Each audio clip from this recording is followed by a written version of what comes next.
What's up, guys? Polar here, and I've got a new video series for MLB The Show 16. It's legends that should be added next year, and what we're going to do is we're going to pit two of them together, and we're going to have battle out Legend 1, Legend 2, and hope I might put a tournament together at the end for the teams that go through. But we're starting the AL West, moving to the AL Central, and then AL East, then we'll do NL West, NL Central, NL East, just like that. So the first legend up today, categorizing, fitting the music, from the Los Angeles Angels of Anaheim, the Anaheim Angels at the time, I think, Vladimir Guerrero, right fielder, number 27. I think Vlad is the perfect legend for the Angels. 6'3", 235 pounds. This is as close as I get to how he actually looks. The long dreads weren't something that are in the game. We took his MVP winning season. I say me and my buddy, the Gommel Stick, took his MVP winning season and tried to categorize it as best we could into attributes. So let's get into those. Potential, I'll go 99. Any MVP, 99 overall, I would say, or most MVPs hit 99 overall. We've got our splits. Contact right at 95, contact left at 97.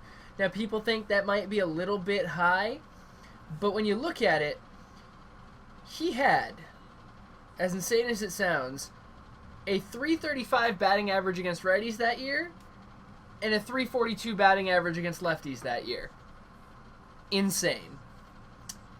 And then his power right, 88, power left, 99. He had a slugging percentage of .556 with 24 home runs and a .931 OPS against righties, and a .723 slugging percentage and 1.157 OPS with 15 homers against lefties in about a quarter of the appearances. It's insane, right? Now, we've got bunting, doesn't really matter. Plate vision is something that, in fact, Vlad is known for. He is known for getting the bat on the ball no matter where it is. But opposite of that is plate discipline. Because of that, he didn't take strikeouts, he didn't take walks. Vlad would just hammer on the ball no matter where it was. And, swings from his toes to his nose is what they used to say. And that's just the way Vlad is.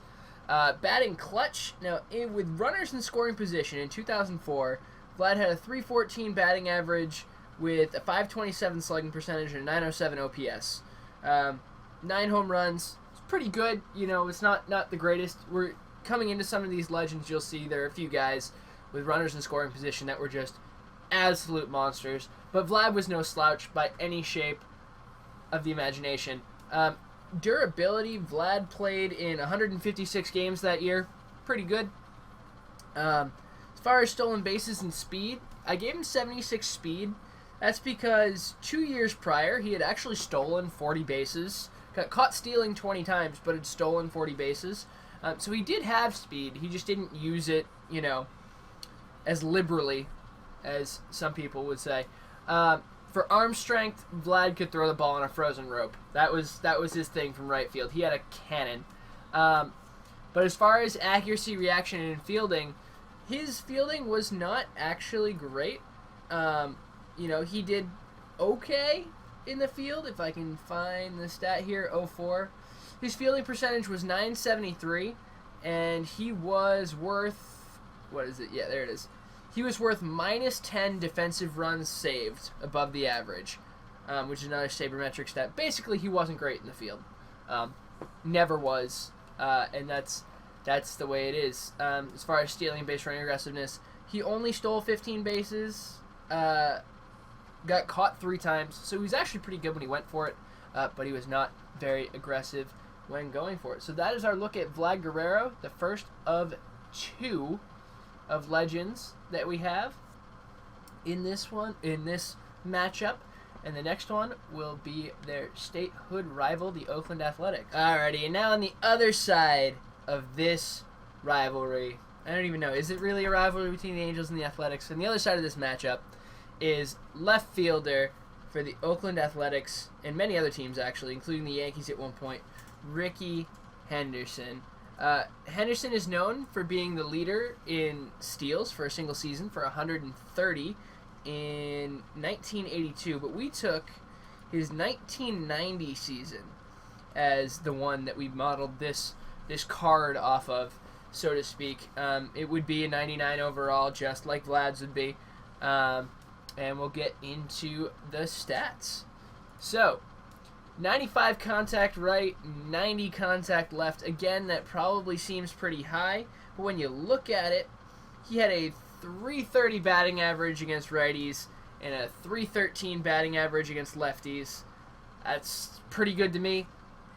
Power right, power left, he had a 566 slugging percentage against righties and a 604 slugging percentage against lefties, with 19 home runs against righties and 9 home runs against lefties. I probably could have dropped this down a little bit. I didn't get to see Rickey Henderson play very much, especially in his prime years, because I'm a 90s kid. I was born in 94. But he definitely had the potential, at least from the stats.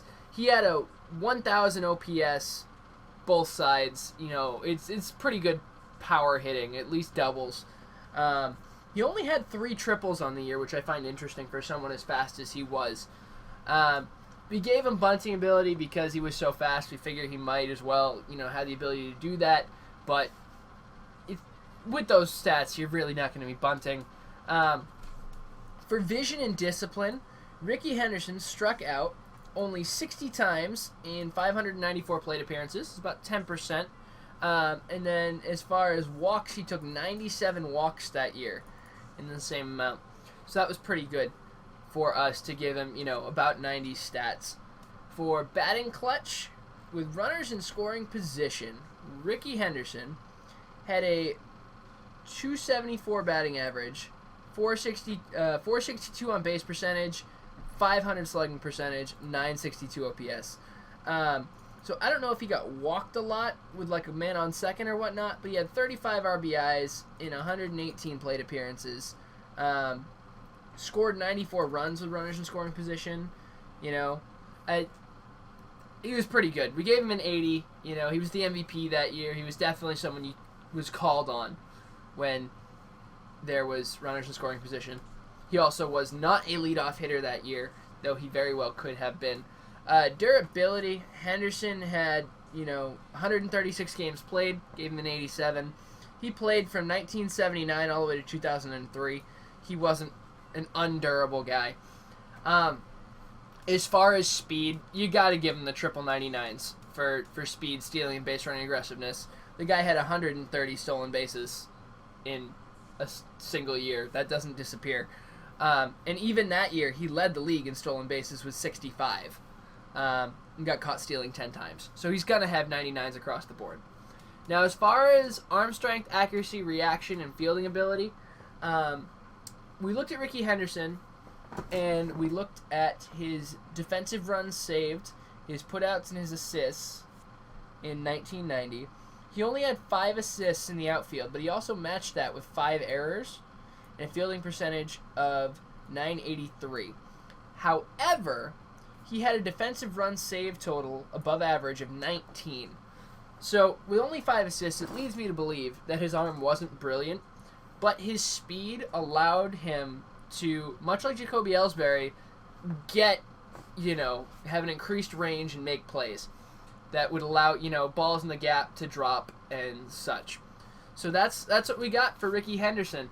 And now we're going to get into the game. And this was actually a really, really, really good game that I may have played it up a little bit. So I'll let you know while we're looking at Henderson here that I was batting for both teams. I swapped back and forth.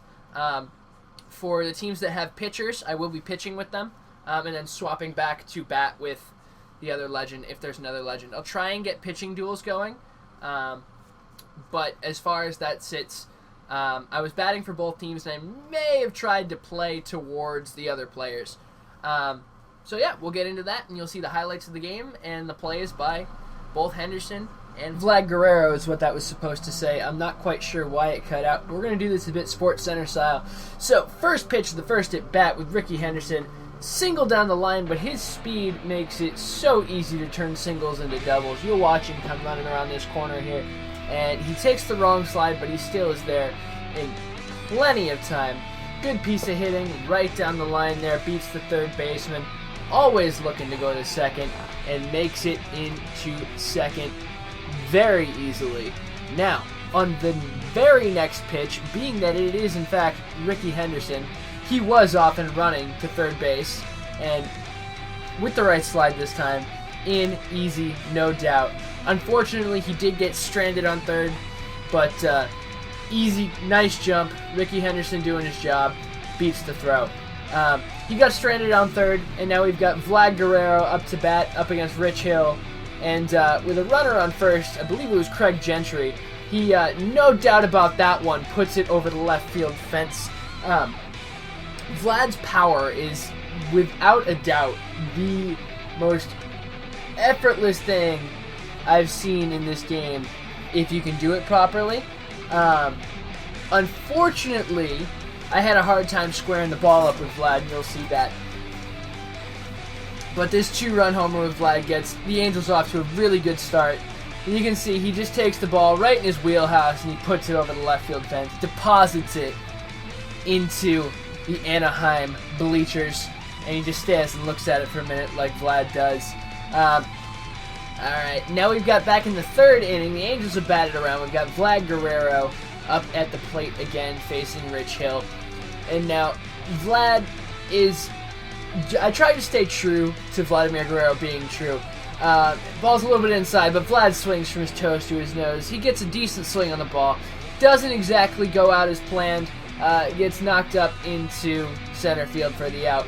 Rickey Henderson is now up in the fourth inning, and the Oakland A's have batted back to him. And Henderson, as he does not swing from his toes to his nose, takes this inside two-seamer from Garrett Richards, which was a really good pitch by Richards, but it shatters his bat straight to the catcher. Now we're up into the fifth inning. Roberto Canha decides that, I think that's his name, he wants to put one deep over Vlad's head, and Vlad, proving everyone wrong, myself included, not thinking his glove was too great, and he makes the deep, deep, rangy play into right center field, makes the play, and then tosses the ball back to first. He actually makes a decent throw back to first, doubling the runner off who was headed to third at the point in time. It was unexpected, to say the least, that Vlad was making that play. Now we're up into the sixth inning. Still no score for the Athletics, but Rickey Henderson did not want to get outdone by his Angels counterpart in Vlad, and he puts one over the right field fence. Definitely not as much of a towering shot as Vladimir Guerrero's was, that's for darn sure, but Henderson definitely put a decent swing on the ball, going opposite field with it. Henderson was definitely felt a better hitter to me. I don't know if it was because of his...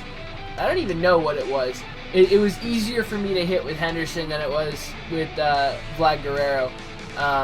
I don't know if it was just his stance. I don't know if it was Vlad's, my tendency to want to swing at everything with Vlad, because that's what he did. But here we are, we're getting another shot of Vlad's home run in the first inning. And you'll see it's a little funny. He ends up winning player of the game, and that being his only hit.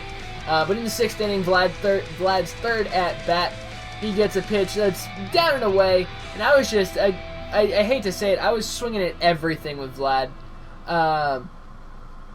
And it didn't work out as well as I wanted it to. I was kind of hoping it would work out a little bit better. But now we're in the seventh inning. Josh Reddick finds a pitch he likes from Garrett Richards, and, that also gets deposited over the right field fence. So now we've got 3 home runs and 4 total runs in the game. 1 from Vlad, 1 from Henderson, and 1 from Josh Reddick. And that is all the scoring that would be done in the regular time of the game. You can see the Oakland A's manager looking pretty happy there. Reddick putting a 431-foot jolt into that pitch. And now it was interesting. I did a bit of pitching with both of the pitchers, Rich Hill and Garrett Richards, and it was actually pretty fun pitching with Garrett Richards. I'm even thinking of picking him up for Diamond Dynasty at this point. But now here we are moving back into the 8th inning. This is Rickey Henderson's 3rd at bat. He gets a pitch he likes down the center of the plate, puts a decent swing on it, hoping to put the Oakland Athletics ahead. But unfortunately, Henderson only had warning track power as Mike Trout is sitting out there waiting for that one to come down. But now here we are in the bottom of the 9th. Vlad Guerrero up, looking for that go-ahead home run, the walk-off in the bottom of the 9th. And Vlad gets a decent pitch here and puts a decent swing on it, but it's right into the right fielder's hands. And we are going into extra innings. Vlad looking a little bit dejected about that one. Now in the 10th, with runners on 1st and 2nd, Rickey Henderson up to the plate. What does he do? He puts a decent swing into right field, but again, right into Vladimir Guerrero's hands. It's kind of funny how that worked out in the 10th with, you know, a decent situation. And it gave us a replay of Vlad, but it was a decent situation for Henderson. He could not come through in the clutch. And I wanted to put that pitch in there just to show you that I tried laying off with Vlad just a little bit. And I lay off with Vlad and he gets called a strike anyway. So I go chasing and ground out to the shortstop. So now we're in the 11th inning through that, and nothing good has come for either team in extras. So what do we get? Giovanni Soto, the first player up, and the first pitch, Giovanni Soto decides that he has had enough baseball for today. So that is the first game done between the first two of our legends. We had Vladimir Guerrero and the Oakland Angels. Vladimir Guerrero and the Los Angeles Angels of Anaheim, and Rickey Henderson and the Oakland Athletics going head-to-head. It went all of 12 innings, and Giovanni Soto ends up being the one to end the game for us. I hope you guys enjoyed the first of this series. I already have the second one recorded, and that one is between the Mariners and the Texas Rangers. Now, I hope you guys can take a speculative guess as to who those two legends would be. And I hope you guys enjoyed this new video, this new series.